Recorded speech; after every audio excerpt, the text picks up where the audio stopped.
Երեք նշան, որ ձեր օրգանիզմում պակասում են կարևոր միկրոտարեր։ Առաջին, եթե դուք առավոտյան արթնանում եք ու էլի ուզում եք քնել, խմում եք սուրճ, միևնույն է չեք ակտիվանում, չեք ուզում գնալ աշխատանքի, դա ծուլություն չէ, սիրելիներս, դա ուղղակի պակասն է երկաթի եւ B խմբի վիտամինների։ Համար 2, եթե դուք անընդհատ քաղցրի հակում ունեք կամ ուզում եք անընդհատ քաղցր ուտել, դա խնդիր է, որ ձեր օրգանիզմում պակասել են մագնեզիումը եւ քրոմը, դրանք պատասխանատու են մեր լյարդի եւ ենթաստամոքսային գեղձի ֆերմենտային աշխատանքը ապահովելու գործում։ Ձեր սիրտը տեղից վեր է թռչում։ Համար 3, ձեզ թվում է կա նյարդային խնդիրներ,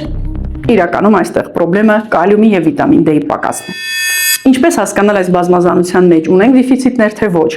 Ինչն է խնդիրը։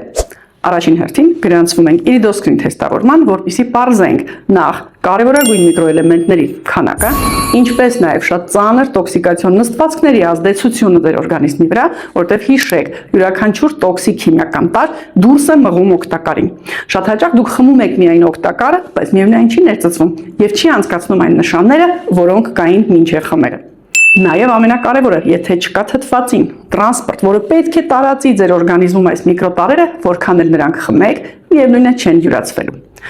Եվ հաջորդը, չի աշխատում նորմալ աղեստոմոքսային տրակտը, չեն յուրացվում միկրոտարերը։